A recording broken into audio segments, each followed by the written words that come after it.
Hello, everybody. It's Scott Bunce again, and I'm here for another Vistage coaching video session. And today I have with me Mike Oneill. Mike, welcome. Thank you. Good to be here, Scott.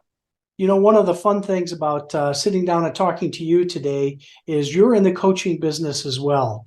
And I had the opportunity to spend some time with you. And I know that you've got a podcast about getting unstuck. Maybe before we dive into our other topics, tell us a little bit about that and how you got into it, and how did you come up with this? Hmm. Well, the short answer is I kind of got into podcasting at the recommendation of others who said, Mike, have you ever considered this? And I really hadn't. But what I was really most interested in is who could I attract to the podcast who would have a compelling story? The name of the podcast is Get Unstuck and On Target. And therefore, I invite typically business leaders to come on, share a bit about their story. Often it's their entrepreneurial story. And if they're like all of us, we on occasion get stuck. And Absolutely. having a conversation with those who get stuck and figure out how to get unstuck is kind of the theme of the podcast. Nice, nice. Well, I was glad that I was part of that. I'm glad that I could be hosting you on this call today. Uh, but today, I think our topic is going to be around different generations and how to manage through that. So, tell me, what are your thoughts around that, and what should we know about different generations and how to work through some of the challenges that they have? In my role, I work with organizations in terms of what do they struggle with? It usually is one of two things. The first thing is they're losing people that they don't want to lose, or they are finding that they lose track of what is it they're trying to be focusing on. They get kind of caught up in the weeds. But the recurring theme I keep hearing from leaders is the challenge of managing others and the people problems that result. And usually one of the first things I hear is frustration on a leader's part who simply doesn't understand the other generation. Typically, it's a generation younger than they are. So one of the recurring themes is to acknowledge there are multiple generations, and those generations tend to have some themes. And what people don't realize is we now have up to 5 generations in the workplace right now, which is staggering. Now, admittedly, the oldest generation, oftentimes referred to as the traditionalists, that only represents a small percentage. The newest generation, which right now is referred to as Generation Z, these are folks who were born between 1997 and 2012. They're now entering the workforce. They only comprise about 5% of the workforce, but it's going to be growing fast. Mm-hmm. In my career, the thing I heard most about was millennials. These millennials coming in, what people don't realize is millennials, those born between 1981 and 1996, that represents the biggest percentage of employees in the workforce today. Right. Well, I have to admit, and I really hate to admit, but I'm a boomer, and so I believe I'm coming from a time of a certain work ethic and approach to business that I don't know is always the same mentality as the people that I'm working and collaborating with. So I'd like to learn from you. What tips do you have based on the different generations, and how could I be a better leader? What I might throw out to you, Scott, I always hesitate when we start putting labels on groups of employees because everybody in that generation doesn't mean that's exactly how they're going to be. But what I would say is organizationally, when we're talking about you want a diversified organization, this is another level of diversity. If you embrace these generational differences, it will result in improved outcomes.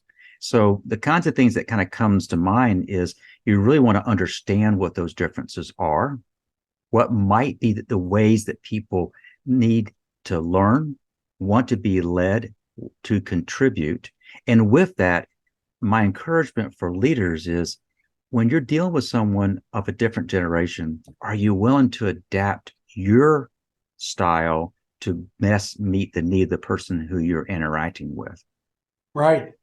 Well, I'd like to think that I can adapt the style, but I'm sure I have some personal biases and blinders on that prevent me from doing that.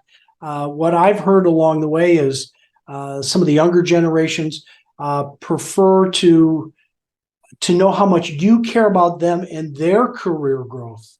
And so I'm trying to adapt my style to showing how much I care about their success. But would love to hear any other tips that you would have in that regard.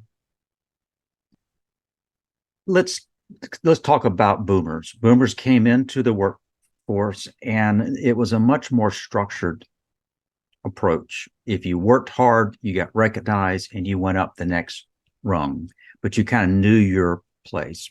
What's happening now is those folks who are entering the workforce, those people working in the workforce, it's a different matter now.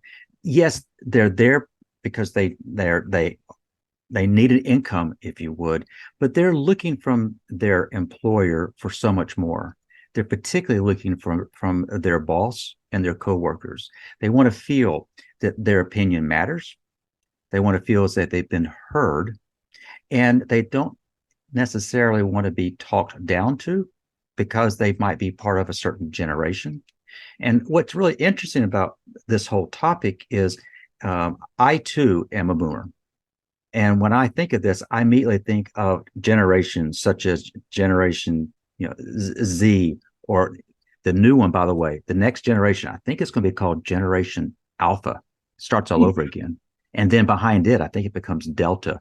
My point is, when we think of those generational differences, we automatically assume that the leader is going to be of the older generation managing a younger generation.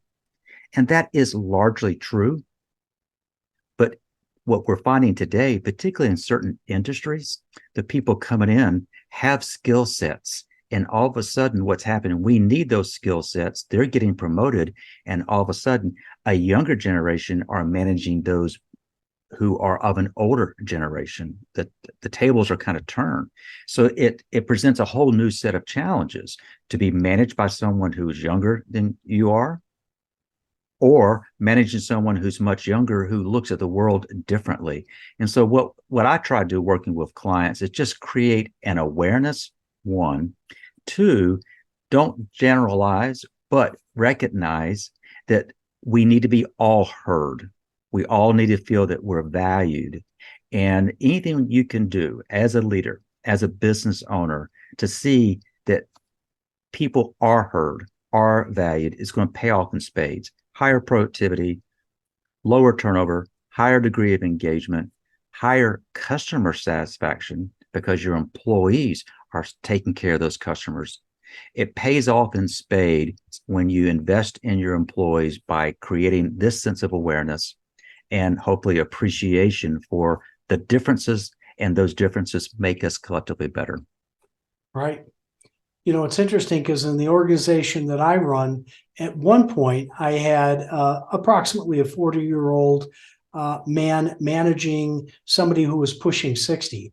And he came to me and said, I don't know if I can do this. This is intimidating, and I have to do some course correcting with this individual. And I don't know if I even have the gravitas to pull it off. But it's exactly like you said. There is now you got managing much older generations and much younger, and there's a different approach and or confidence about going about it. Yes. If I was to generalize, what is it I'm trying to encourage? And that is, be intentional and involve your employees to the best of your ability. Create opportunities for employees to collaborate with each other.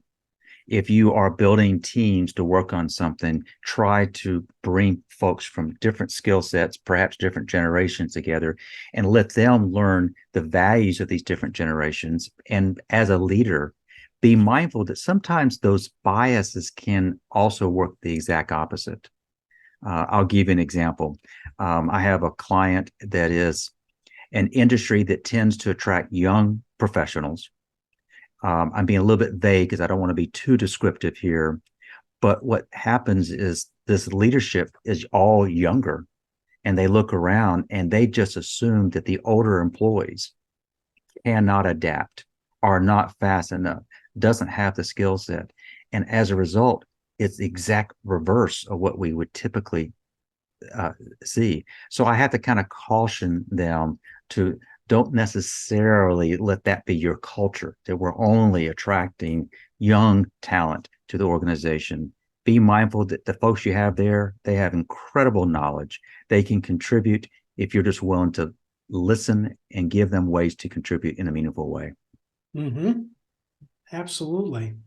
What other management style approaches should people be testing out, and that kind of almost leads to a recruiting scenario too. How are we recruiting different generations and finding success with that? What I would throw out to you is, as you're thinking about you as a potential employer, and I'm speaking as if the listener is as a business owner, a business leader, and you're trying to say, all right, it's tough out there to find good employees. How do we differentiate? And the way you typically differentiate is you are paying attention to the needs of the employees. And what that oftentimes means is you're paying attention to the needs of the employees, and what they're looking for in their employer has gotten a little more complex. It used to be if the employer provided a paycheck, that was the most important thing. Oh, benefits. Yeah, that's important.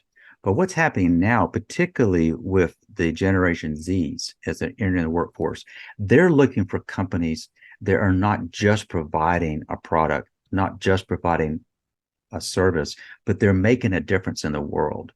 They literally are looking at, how is this company making a difference in the world? Can I come alongside and can I identify with that? Are there going to be volunteer opportunities for me to do things that when I step back, I realize, yes, they are making a profit, but they're giving back in meaningful ways. So though it may appear that it's just fluff for the Zers who are coming into the workforce now, they really are looking for, does this company that I'm considering, do they have kind of a higher purpose? Mm-hmm. Yeah, that's a good way to approach it for sure. Let me throw you a curveball if I could. You do a lot of coaching and consulting around this topic of generations. Can you tell me a story where you've come across a company that, or a situation where it was a very unique scenario that needed your help, and could you walk us through a scenario where you helped them course correct? Hmm. I will mention one where actually it was an employer. It was a family founded business.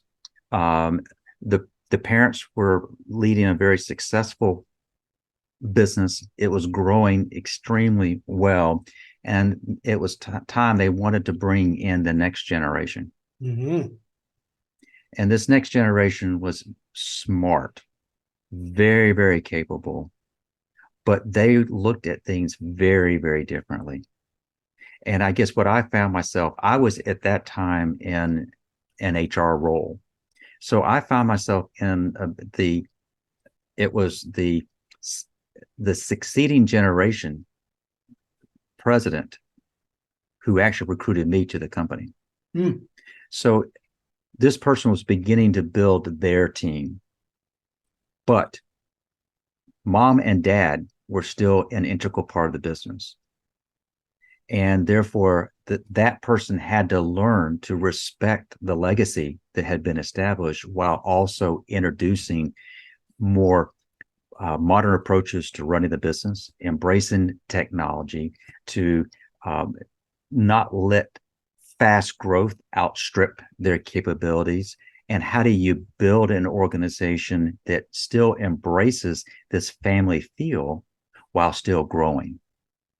So I guess I don't know if this illustration is best, but what I would say is I was simultaneously dealing with it was almost a generation skip, if you would, between the father and the son. Mm-hmm.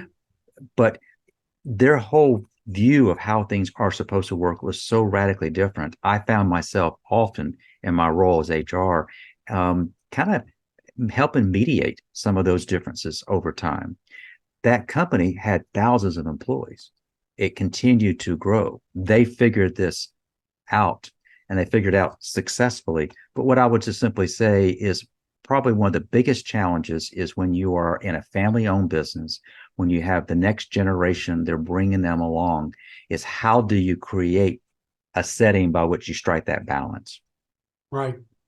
Right. There's a bit of a tightrope there, but if you're going to be successful in a family business, you got to figure out how to maneuver, without a doubt. Well, Mike, again, remind us of the podcast that you're running, the name, and how do people get a hold of you, and if they want to track you down and learn more about your skills. Well, I appreciate that. The name of my business is Bench Builders, and the website is bench-builders.com. I'm also on LinkedIn. The name of the podcast is Get Unstuck and On Target. And so I've had an opportunity to bring on as guests like you recently, people who just have a compelling story to tell. So Get Unstuck and On Target, it's available pretty much on all the platforms. And I'm happy to say, I think you were episode 139. And so I've had just the rich opportunity to meet and learn from a wide variety of guests.